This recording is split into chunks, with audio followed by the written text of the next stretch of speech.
சாமானிய நேயர்கள் அனைவருக்கும் இனிய வணக்கம். வணக்கம் நாகராஜ். வணக்கம்.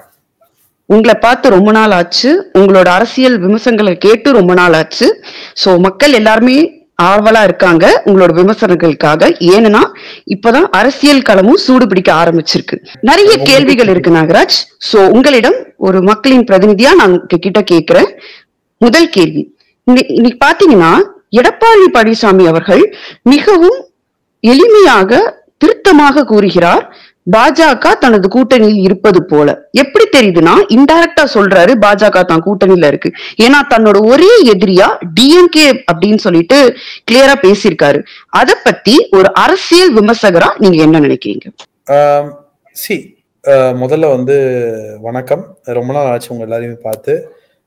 உங்க எல்லாருக்கும் தெரியும் என்னுடைய திருமணம் அந்த மாதிரி தொடர்ந்து என்னுடைய பர்சனல் சைட்ல கொஞ்சம் ஒர்க் அதிகமாக இருந்ததுனால ரெகுலரா பண்ண முடியல. பட் இதற்கு மேல ரெகுலரா பார்க்கலாம், அதுக்கு ஒரு உத்தரவாதம் தரேன். நீங்க கேட்ட கேள்விக்கு நான் காலையில ஒரு ட்வீட் போட்டிருந்தேன்.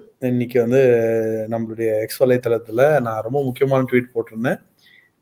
இன்றைய கால வரலையுமே இது ஒரு 5 முனை போட்டியா இருக்கு. திமுக ஒரு அணியா இருக்கு, அதிமுக ஒரு அணியா இருக்கு, என்டிஏ ஒரு அணியா இருக்கு,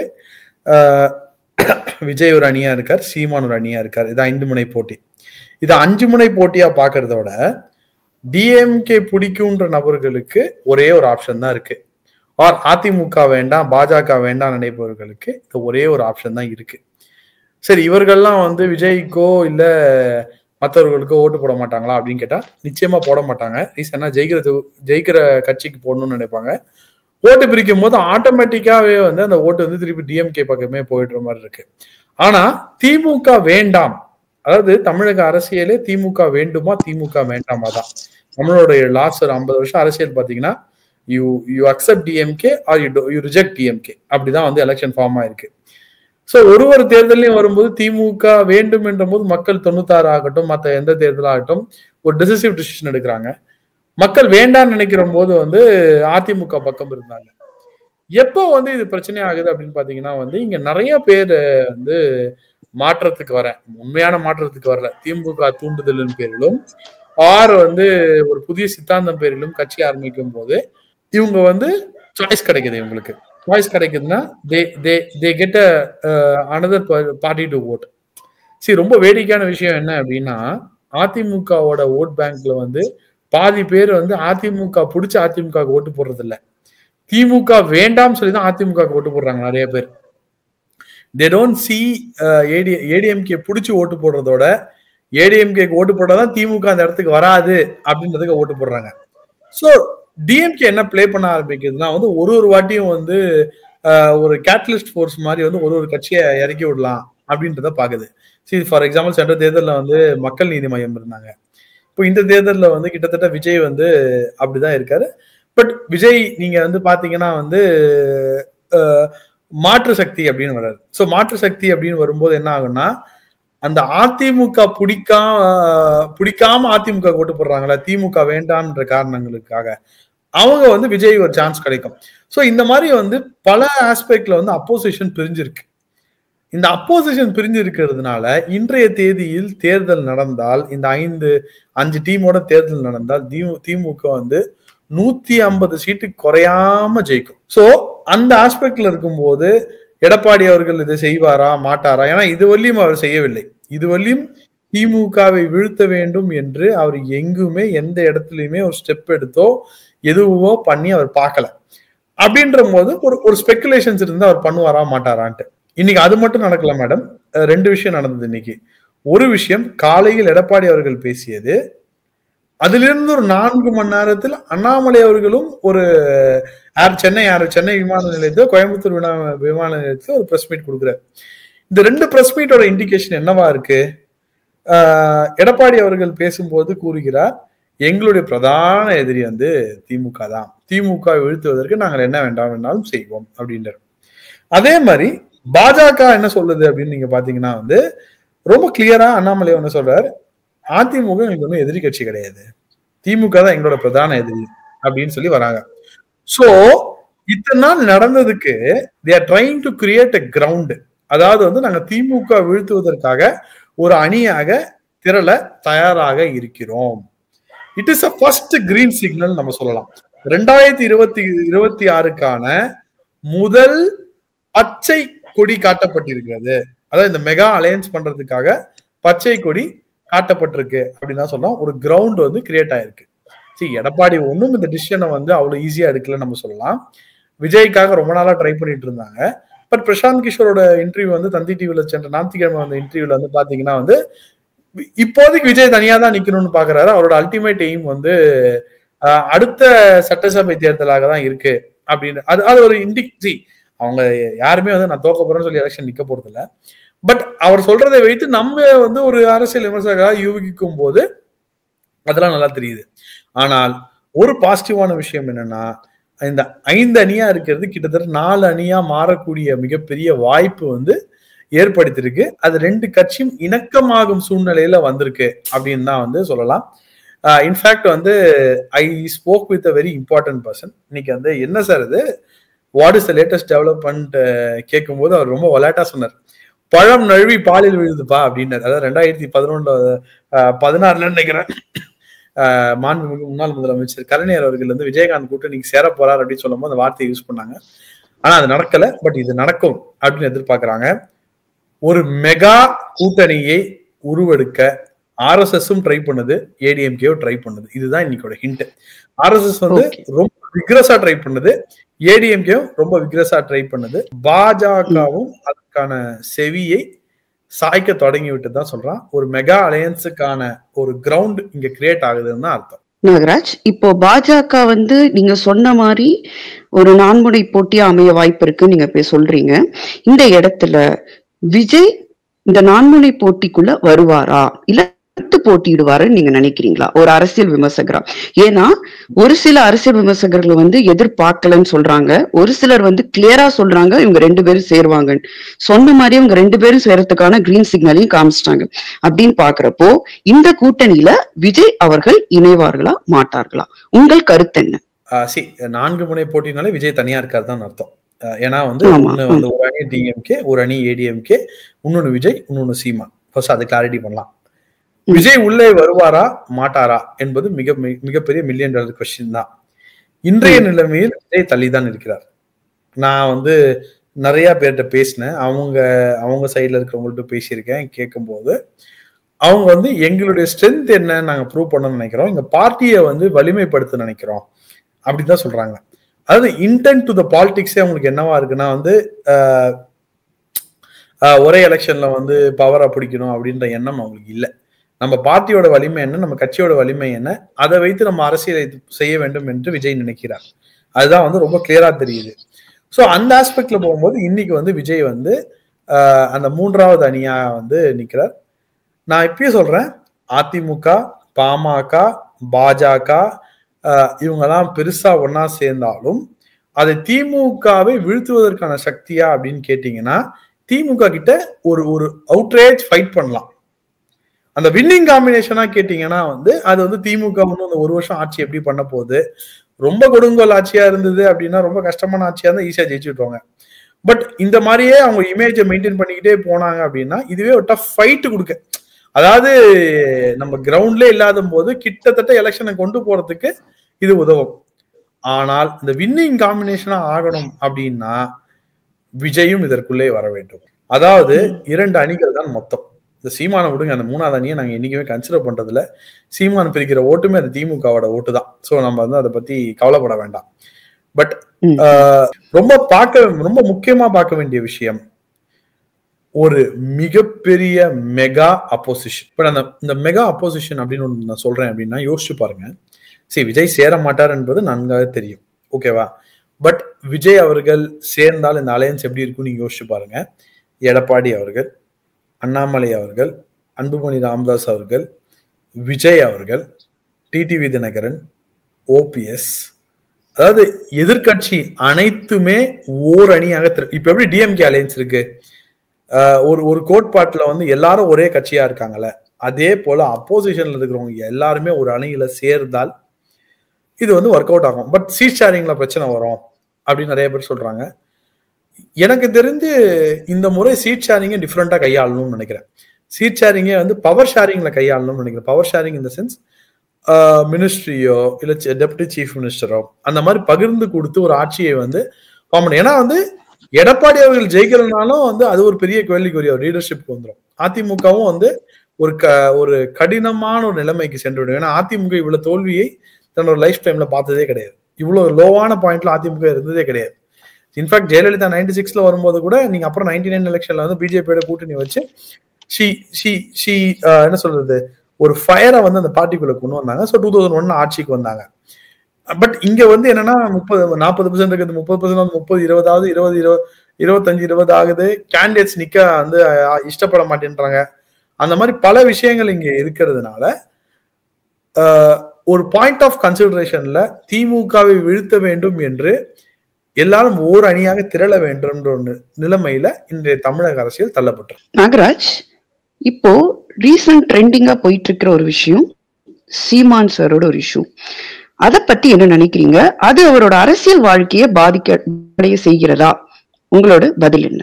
சீமானோட இஷ்யூ வந்து அவரோட பர்சனல் விஷயம். அவரோட பர்சனல் விஷயம்னா அவரோடும் அவரோட எக்ஸ் லவருக்கு ஏதோ ஒன்று நடக்குது, ரைட்? இதை பத்தி பேசுவதற்கு எனக்கும் டைம் வேஸ்ட், கேட்கிற மக்களுக்கும் டைம் வேஸ்ட். அரசியல்ல சீமான் வந்து 8% போவாரா, 10% போவாரா, 6% போவாரான்ற கேள்விக்கு நம்ம பதில் சொல்லலாம். அவர் இவரோட போவாரா, அவரோட போவாரா, அவங்களோட போனாங்களா, இவரோட போனாங்களான்றதுக்கெல்லாம் நான் பதில் சொல்ல விரும்பல. இந்த எடப்பாடி பழனிசாமி அவர்கள் ரொம்ப தெளிவாக சொன்னார் அந்த பிரஸ் மீட்ல, அவரோட பர்சனல் வாழ்க்கையை நோண்டிக்கிட்டே இருக்கீங்க.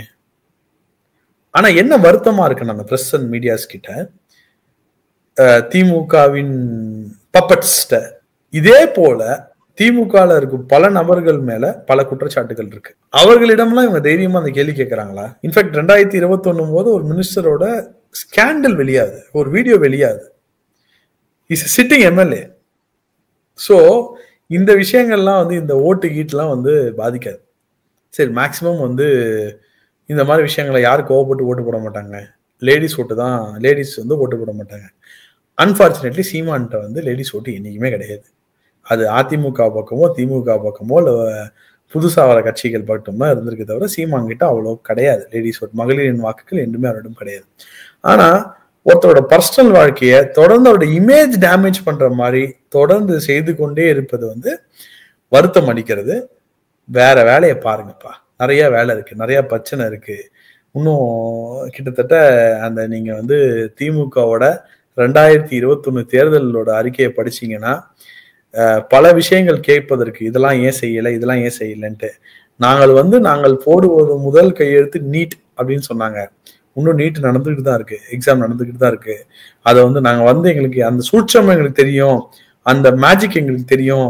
நாங்க வந்து இப்படி சொன்னா அப்படி நடக்கும், அப்படி சொன்னா இப்படி நடக்கும்னு சொன்னாங்க. அதெல்லாம் எதுவும் நடக்கல. லா அண்ட் ஆர்டர் எப்படி இருக்குன்றது மக்களுக்கு தெரியும். தலித்துகளின் பிரச்சனைகள் எவ்வளவு வந்து சால்வ் பண்ணியிருக்காங்க அப்படின்னு தெரியும். ரீசெண்டா வந்து ஒரு ஊர்ல வந்து மலம் கலக்கப்பட்டது, அந்த கேஸ் என்ன ஆச்சுன்னு தெரியல. ஸோ இந்த மாதிரி பல விஷயங்கள் வந்து இருக்கும்போது இந்த சீமான் விஷயம் வந்து திசை திருப்புதல். திமுக எப்பவுமே என்ன பண்ணும்னா வந்து தேர்தலுக்கு ஒரு வருஷத்துக்கு முன்னாடி இந்த திசை திருப்புதல் டாக்டிக்ஸை ஆரம்பிக்கும். ஸோ என்னன்னா அப்போ நடக்கிற விஷயத்த வச்சு உங்களை வந்து பூஸ்ட் பண்ணி இதாயிடும், அதாயிடும், அப்படி ஆயிடும், இப்படி ஆயிடும், இவங்க உள்ள வந்துருவாங்க, இவங்க பின்னாடி வந்துருவாங்க, இவங்க சைட்ல வந்துருவாங்க, இவங்க மேலேருந்து வந்துருவாங்க, இதை திணிச்சிருவாங்க, அது திணிச்சிருவாங்க. அதெல்லாம் ஒண்ணுமே கிடையாது.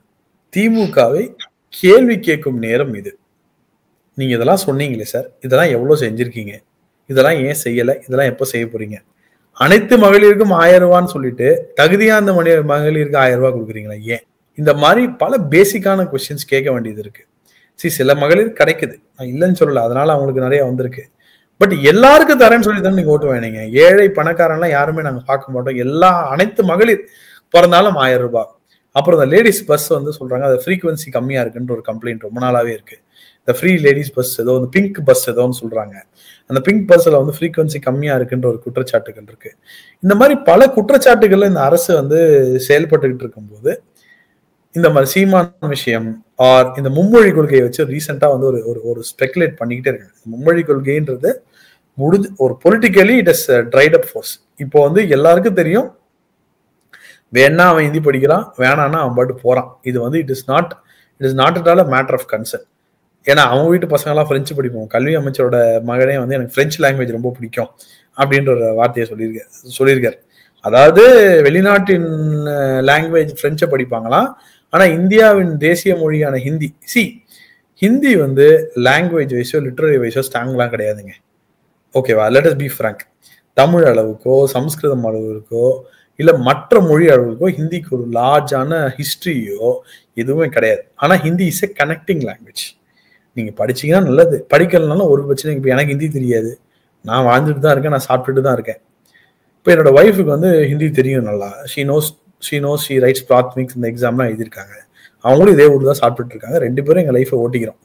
ஓகேவா? அது ஐ திங்க் இந்த 45 days அட்லீஸ்ட் ஓட்டிக்கிறேன்னு வச்சுக்கோங்களேன். It has been 45 days since I'm very happy. That is different. So அது தன்னுடைய விருப்பம். இதை வைத்துலாம் அரசியல் செய்து நேரத்தை வீணடிக்க வேண்டாம். திசை திருப்புதலுக்கு நாம் செவி சாய்க்க வேண்டாம். திமுகவை கேள்வி கேட்கும் நேரம் இது. இதை சொன்னீங்களே, இதை செஞ்சீங்களா? இவங்க திமுக வந்து போன சொன்னீங்களே செஞ்சீங்களா கேம்பெயின் போட்டாங்கல்ல, இப்போ நம்ம கேட்க வேண்டிய நேரம் அது.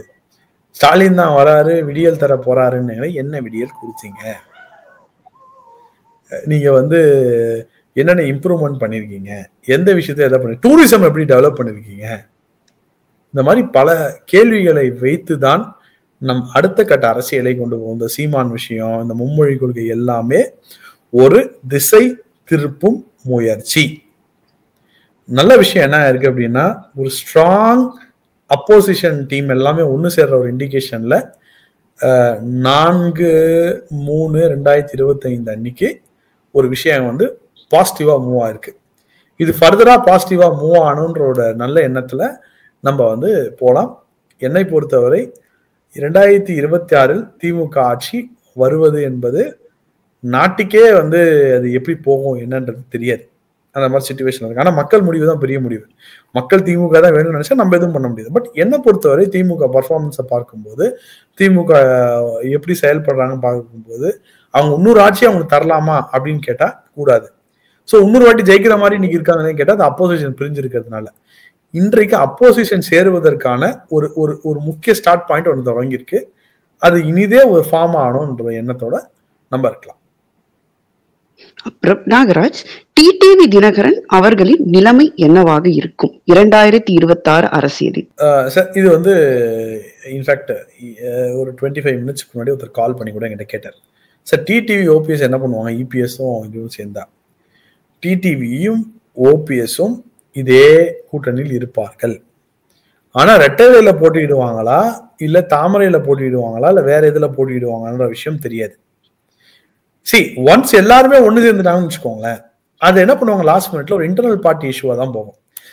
எலெக்ஷன் நேரத்தில் இன்டர்னல் பார்ட்டி இஷ்யூ என்னைக்குமே வந்து மேல ஓங்காது. ஸோ அது வந்து பிரச்சனையே இருக்காது. அவங்களும் இந்த அலையன்ஸ்குள்ள நிச்சயமா இருப்பாங்க. நாகராஜ், ரீசெண்டா கோ பேக் மோடின்னு சொல்லிட்டு ஒரு ட்வீட் வந்து போயிட்டு இருந்தது. அதை பத்தி நீங்க என்ன நினைக்கிறீங்க?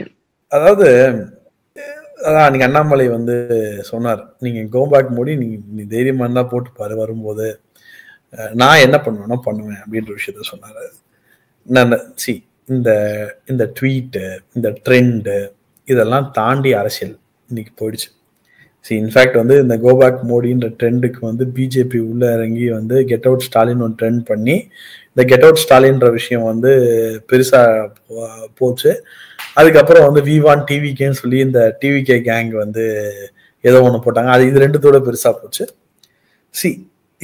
இதெல்லாம் வந்து இந்த 1 yearக்கு முன்னாடி வரலையும், அதாவது எலெக்ஷனுக்கு ஒரு 1 year முன்னாடி இருக்கிற வழி இதெல்லாம் ஒர்க் அவுட் ஆகும். ஸோ இந்த 1 year வந்து கவுண்ட் பெர்ஃபார்மன்ஸ் தான். யார் யாரோட சேர்றா, எப்படி சேர்ந்தா யாரை வீழ்த்தலாம், நம்மளோட காசு என்ன அப்படின்ட்டு. நீங்க அப்போசிஷன் வந்து திமுக வீழ்த்த வேண்டும் ஒரு காசுல முடிவு எடுத்துட்டாங்க எல்லாரும் அப்படின்ட்டா, அதுல வந்து number of seats, number of 4% இதெல்லாம் மேட்ரே ஆகாது. டக்குன்னு எல்லாம் ஒண்ணு சேருவாங்க, டம்னு அடிச்சுட்டு போயிட்டே இருப்பாங்க. ரைட். ஸோ இந்த get out Modi, comeback Modi, welcome Modi, இந்த ட்வீட்ஸ், இதெல்லாம் வந்து தாண்டி அடுத்த ஒரு வருஷம் அரசியல் இருக்குன்னு நான் பாக்குறேன்.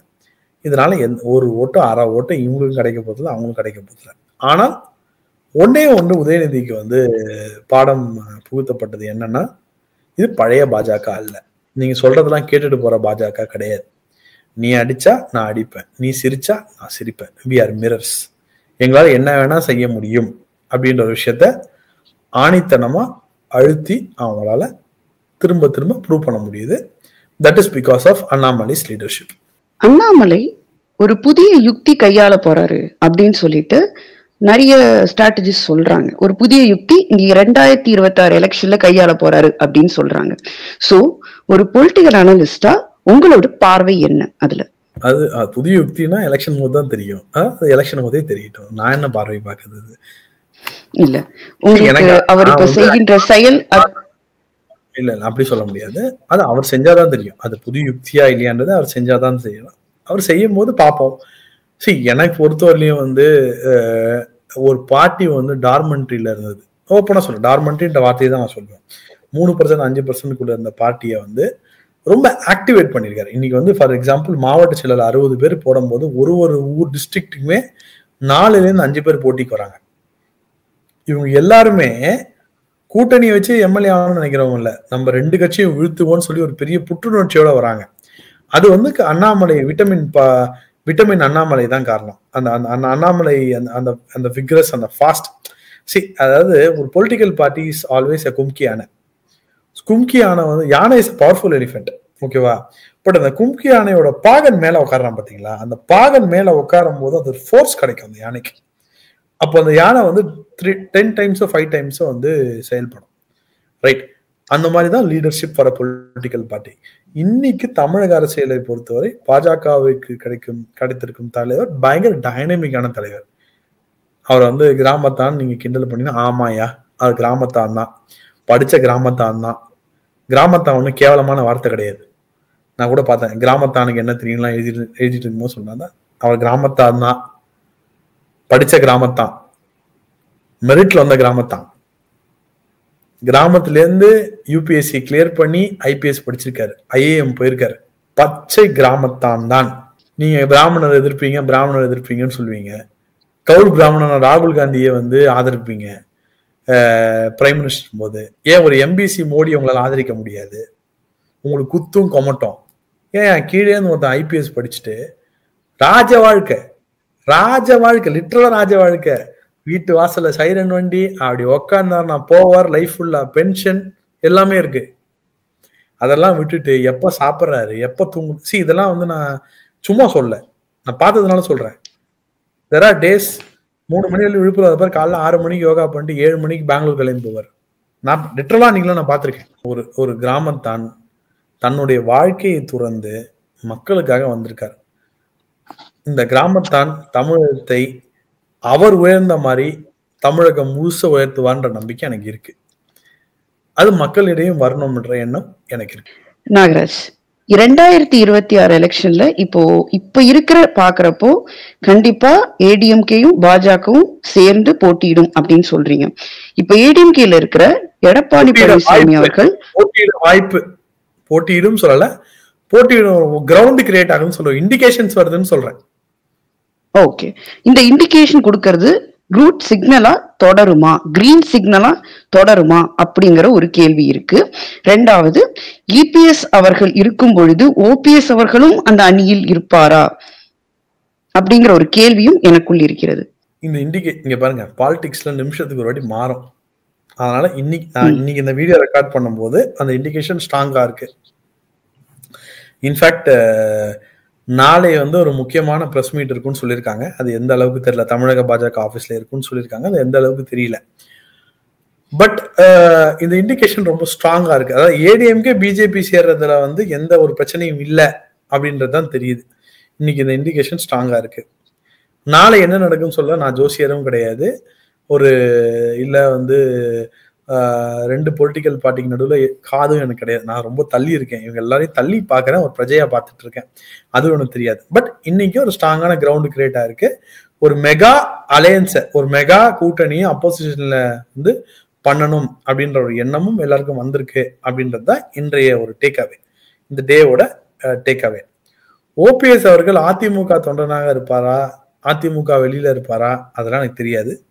பட் ஓபிஎஸ் அவர்கள் இந்த கூட்டணியில் இருப்பார், அது மட்டும் எனக்கு தெரியும். நாகராஜ், பொதுவாக மக்களிடத்து ஒரு கேள்வி இருக்கு. என்னன்னா, பிரசாந்த் கிஷோர் அவர்கள் எந்த அணிக்கு சப்போர்ட் பண்றாரோ அந்த அணி ஜெயிக்குது அந்த அன்னைக்கு அவர் நல்ல ஸ்ட்ராட்டஜிஸ்டா இருக்காரு, நல்ல பிளான் போட்டு கொடுக்குறாரு, அதனால ஜெயிக்குதுன்னு நினைக்கிறாங்க. அத பத்தி உங்களோட கருத்து என்ன? நான் அதை எப்படி சொல்றேன் அப்படின்னா, எந்த அணி ஜெயிக்குதோ அந்த அணிக்கு இவர் போய் கூட போய் சேர்ந்துக்கிறார். நீங்க ரிவர்ஸ் சொல்றீங்க, நான் ஆக்சுவல் சொல்றேன். எந்த அணி ஜெயிக்கிற மாதிரி இருக்கோ அங்க நான் போயிட்டு நான் ஸ்ட்ராட்டஜி பண்ணித்தரேன், அது பண்ணித்தரேன், இது பண்ணித்தரேன் அப்படின்னு சொல்லி பண்றாரு. 2021 பிரசாந்த் கிஷோர் இவங்க போட் பண்றாங்க. போட் பண்ணும்போது ரொம்ப முக்கியமான விஷயம் என்ன அப்படின்னு நீங்க பாத்தீங்கன்னா, திமுக doesn't want to give even 1% chance at any cost. Out ரேட்டா எங்கேயுமே 1% கூட நம்ம, ஏன்னா அவங்க ஜெயிச்சது வந்து 1.5% ஓட்டுல தான், ரொம்ப பெருசாலாம் ஜெயிக்கல, மயிரேல ஜெயிச்சாங்க. ஏன்னா வந்து எடப்பாடி அவர்கள் செய்த பிளண்டர் தான், தேமுதிகவை விட்டது, டிடிவியை விட்டது, இந்த மாதிரி சில கட்சிகள்லாம் விட்டதுனால அந்த ஃபோர்ஸ் பத்தாம போய் ரொம்ப கஷ்டப்பட்டாங்க. அந்த மாதிரி வந்து இவர் என்ன பண்ணுவார்னா, யார் ஜெயிக்கிறாங்களோ அவங்க கூட ஜெகனோட சேர்ந்தாரு. அந்த எலெக்ஷன்ல சந்திரபாபு நாயுடு மேல இருந்த கோபம், சந்திரபாபு நாயுடு கன்வின்சிங் இல்லாத ஒரு விஷயங்கள் பண்ணதுனால எதிர்கட்சி தலைவராக ஏத்தாம திருப்பியும் வந்து ஜெகன் ஜெயிச்சு வந்தாரு. ரைட். சோ அந்த மாதிரி யார் ஜெயிக்கிறாங்களோ அந்த சைடு வந்து அவர் போறாரு. இங்க பாருங்க, அப்படின்னா 2024 தேர்தலில் வந்து அவருடைய கட்சி அவர் ஜெயிக்கணும்ல. இப்போ ஒன்றும் பிஆர் எலெக்ஷன் வருது 2025, 2026, 24 2025ல பிஆர்ல எலெக்ஷன் வருது. அவர் ஒரு கட்சி நடத்துறாரு. ரைட். அந்த கட்சி ஆட்சி பிடிக்குமா? நிச்சயமா பிடிக்காது. இவர் தான் வந்து உலக அழக ஸ்ட்ராட்டஜிஸ்ட் ஆச்சு, அவரே ஜெயிக்க வைக்கலாம்ல. முடியவே 6 ஓட்டு கூட வாங்க மாட்டார். இன்ஃபேக்ட் அவர் மாதிரி ஆடு வந்து பிஜேபி நல்லதுதான், ஓட்ட பிரிச்சுன்னு போய் பிஜேபி ஜெயிக்க வைப்பார் பீகார்ல. புரிகிறது. பிரசாந்த் கிஷோர் எப்பவுமே சொல்றேன், ஆல்வேஸ் பர்ஃபார்மா சொல்லி பர்ஃபார்ம். இப்போ நீங்க ஒரு எக்ஸாம் எழுதுறீங்க அப்படின்னா ஒரு டியூஷன் மாஸ்டர் வந்து உங்களுக்கு சொல்லிக் கொடுக்கலாம், ஆனா பர்ஃபார்ம் பண்ண போது அந்த ஸ்டூடெண்ட் தான். இந்த ஸ்ட்ராட்டஜிஸ்ட் இதெல்லாம் வந்து நான் என்னைக்குமே ஐ டோன்ட் பிலீவ். அந்த கட்சி எப்படி நடத்துறது மைட் பி அவங்க ஐடியாஸை வந்து மக்கள்கிட்ட கொண்டு போறதுக்கு சக்தியா யூஸ் பண்ணலாம், அந்த மாதிரி பண்ணலாம். பட் நான் வந்து ஸ்ட்ராட்டஜி பண்ணி கூட்டணி பண்ணி தான் ஜெயிக்க வச்சேன், அதெல்லாம் என்னைக்குமே போய். ஃபார் எக்ஸாம்பிள் ஜெயலலிதா மாதிரி ஒரு ஸ்ட்ராட்டஜிஸ்ட் என்னால இன்னைக்கு கூட பார்க்க முடியல தமிழக அரசியல்ல. 2006லயோ 2011 நினைக்கிறேன், when DMK லாஸ்ட், ஸ்டாலின் அவர்கள் என்ன பண்ணாரு, எல்லா ஜாதி கட்சியும் லெட்டர் பேட் கட்சியும் ஒன்னாக்கணும் ஒன்று புதுசா ஒண்ணு பண்ணார். ஓகேவா? அது பழசு, அது தோத்துட்டாங்க, தட் இஸ் டிஃப்ரெண்ட். பட் அது ஒரு ஸ்ட்ராட்டஜி வந்து தமிழ்நாட்டில் ஒர்க் ஆகுதுன்னு தெரிஞ்சது. நீங்க எவ்வளவுக்கு எவ்வளவு கிரவுண்ட் இருக்கீங்களோ அவ்வளவுக்கு எவ்வளவு நீங்க அரசியல் நீங்களே ஸ்ட்ராட்டஜிஸ்ட் ஆயிடுவீங்க. உங்களுக்கு வெளியில இருந்தெல்லாம் ஆள் தேவையில்லை. நான் இப்பயும் சொல்றேன், 2021ல பிரசாந்த் கிஷோர் இல்லைனாலும் திமுக ஜெயிச்சிருக்கும். 2014 பிரசாந்த் கிஷோர் இல்லைனாலும் மோடி ஜெயிச்சிருப்பார். புரிகிறது நாகராஜ். வேற எதுவும் கிடையாது. புரிகிறது நாகராஜ். மிகவும் அருமையாக தெளிவாக ஒரு நல்ல கிளாரிட்டியா நீங்க கொடுத்திருக்கீங்க. இப்ப இருக்கிற அரசியல் களத்துல சூடு பிடிக்க ஆரம்பிச்சிருக்கு. அதுக்கு மிகவும் அழகான கிளாரிட்டி கொடுத்திருக்கீங்க. சோ மிக்க நன்றி. இதே மாதிரி காரசாரமான தொகுப்புடன் பின்னர் உங்களை சந்திக்கிறேன். உங்களிடமிருந்து விடைபெறுகிறோம்.